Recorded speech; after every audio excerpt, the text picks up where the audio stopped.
Welcome back to the Hardware Unboxed News Corner, featuring our new and awesome hoodie. You can grab these from the store, links in the description below, with every sale directly helping us out and giving us a few extra dollars to buy products that we review right here for you guys on the channel. This week's News Corner is a typical mixture of some news topics, some leaks, and some rumors, a few interesting things here and there. It seems like most companies are gearing up for a big November launch, which makes sense given it's the holiday season. You know, we're expecting new processors from Intel, we've got new CPUs and GPUs from AMD, and new graphics cards from Nvidia, all of which I think we'll be covering in some form in today's News Corner. All right, the big news, I guess if you can call it news, is a series of leaks surrounding AMD's upcoming 3rd gen Threadripper platform. We already know that Zen 2 based Threadripper is coming in November, starting with a 24-core model, but thanks to a series of leaks from video cards, we're getting a better look at what this lineup might entail. And as a disclaimer before we get into this, so far we here at Hardware Unboxed haven't heard much about what AMD will be doing with Threadripper, and we're not under any NDA yet, but video cards have a pretty good track record with these types of things, so yeah, I guess that's our current situation. Anyway, video cards have reportedly obtained a highly confidential document from AMD that goes through AMD's launch plans for Threadripper. The document talks about 3 SKUs. We have the Ryzen Threadripper 3960X, the 3970X, and 3990X, all of which supposedly will be announced alongside TRX 40 motherboards on November 5th. So we allegedly have the names of the CPUs AMD will launch. This announcement will fully detail the 3960X and 3970X, but leave most information about the 3990X until January, aside from a name and core count. Then we'd get a full launch on November 19th for everything but the 3990X, which will be a January 2020 product. So when we say launch, that means, reviews and retail availability on that date.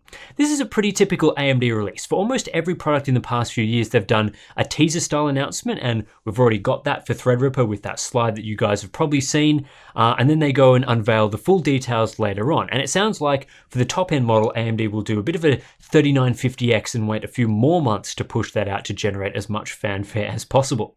As for what these CPUs will contain, so far we only have a leak suggesting the Threadripper 3960X is the 24-core model. This comes from an Ashes of the Singularity benchmark entry from someone that might have gone a bit early there. You'd think the 3970X would then be a 32-core CPU, and at a guess, 3990X will be the full 64 cores we will see available from, we've already seen that with AMD's 2nd gen EPYC line, and possibly that'll come in at a ridiculously high price. Why there's no 3980X in this listing? Well, I guess that's anyone's guess. The document video cards have also doesn't mention TRX 80 motherboards, which were leaked a while back alongside TRX 40, which is supposedly coming on November 19th. It's possible that TRX 80 is specifically designed for the 3990X and will be released in January for that CPU, or I guess it could just be a load of rubbish. Of course, this stuff is nice to know, but what we're really interested in is performance and pricing. We can get a rough idea of how these CPUs will perform going on EPYC, which is a very impressive product, but for pricing, yeah, that's anyone's guess. Given the Ryzen 9 3950X will cost $750 for 16 cores, even the 24-core Threadripper won't be cheap, but I'll let you guys speculate away in the comments below as to the pricing for these products. Now it's time for some conflicting rumors, this time for Intel's upcoming desktop CPUs. According to German hardware site HardwareLux, citing insider sources, Intel will not be releasing desktop CPUs built on 10 nanometers. Apparently this is because 10 nanometer doesn't deliver clock speeds that are suitable for desktop processors. Now this isn't a crazy suggestion to make. We've seen with Intel's 10 nanometer mobile CPUs that they are topping out around 4.1 GHz compared to 4.9 GHz for refined 14 nanometer offerings.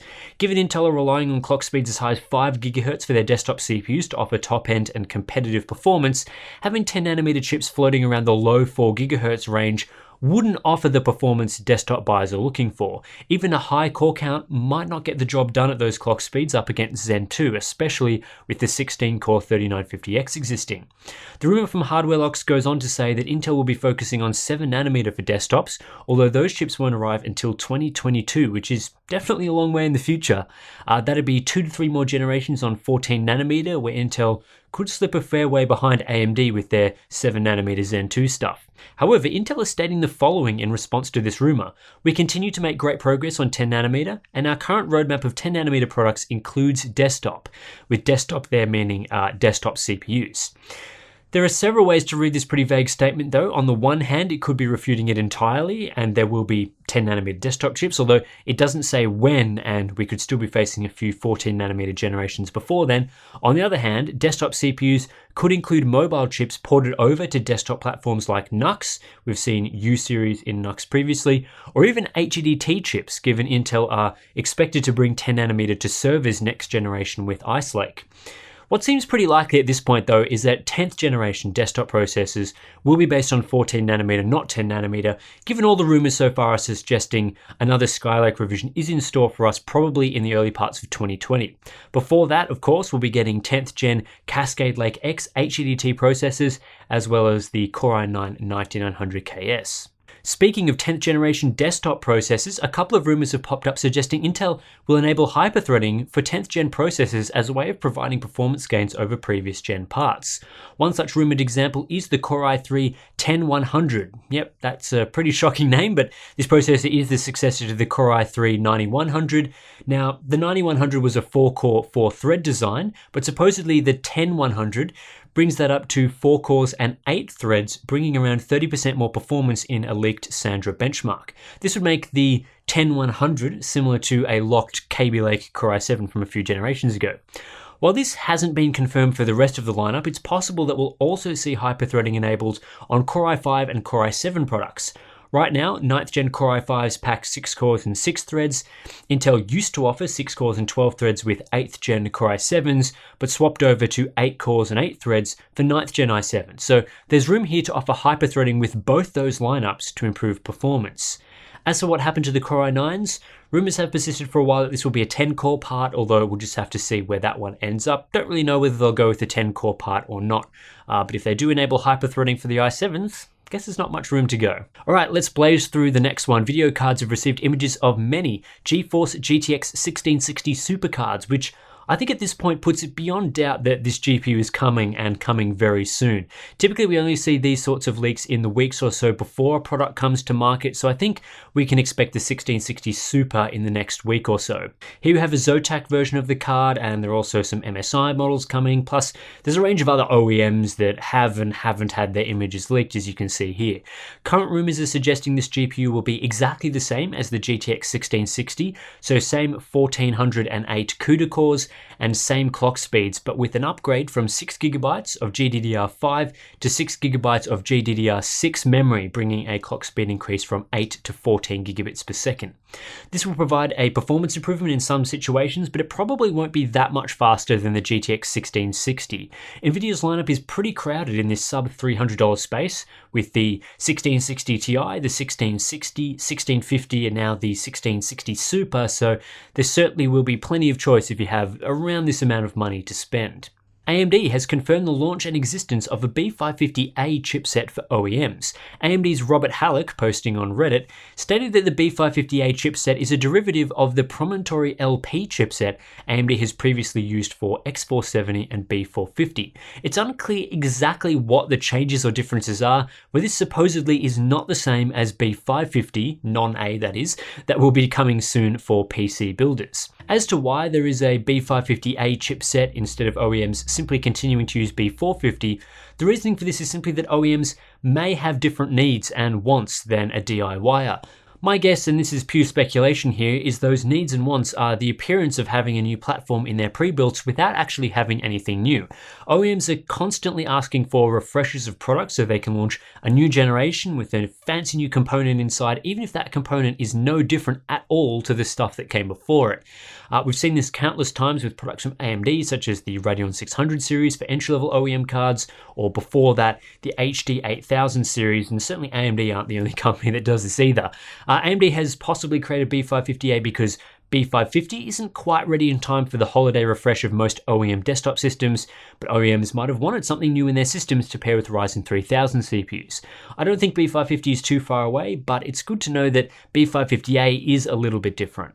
An AMD product master list has inadvertently revealed a product called the Ryzen 7 3750X, which is listed as a 105-watt AM4 part. No other specifications are listed, so who knows exactly what this chip contains, although given its product name, you'd think it's an 8-core 16-thread model as it slots between the 3700X and 3800X in naming.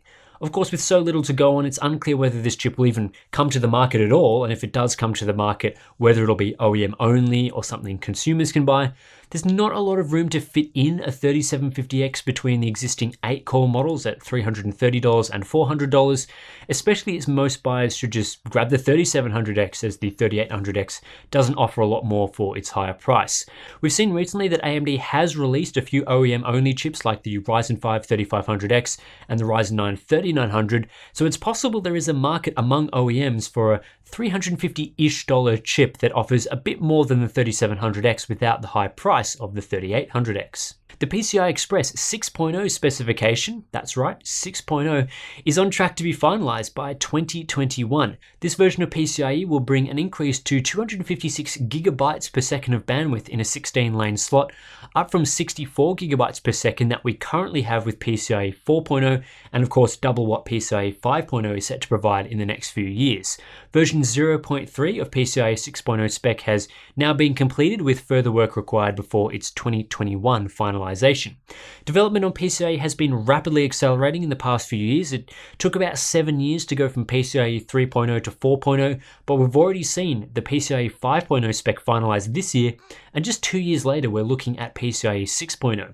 Typically these specs take around 2 years to go from finalization to market adoption. That was the case for PCIe 4.0, given it was finalized in 2017 and it's just now hitting the market in 2019, and we can expect PCIe 5.0 sometime around 2021. So we're probably about 4 years off from PCIe 6.0 devices, but yeah, geez, this development is moving a bit quickly on PCIe at the moment. And finally, we have some monitor news to round this one out. MSI are about to release 2 new monitors into their lineup featuring 27-inch VA panels with a 240Hz maximum refresh rate. These models are the MAG272RX and MAG272CRX, with the C model being 1500R curved and the non-C model being flat. These are 1080p monitors, as you'd expect for its 240Hz refresh rate, but it's interesting they use VA tech instead of TN. VA is typically one of the slowest technologies and often can't deliver fast enough response times for high refresh rates, although 1080p VA offerings are among the best for response times I've tested, so hitting 240Hz with a next-gen panel could be possible. These MSI monitors also support backlight strobing and at least 90% DCI-P3 coverage, although no pricing or release date information is available just yet. That's it for this week's News Corner. As always, you can subscribe to get this segment in your inbox every Friday or thereabouts. Consider supporting us on Patreon or through our merch store for hoodies, shirts, mugs, all that sort of thing. We really appreciate the support from you guys, and I'll catch you in the next one.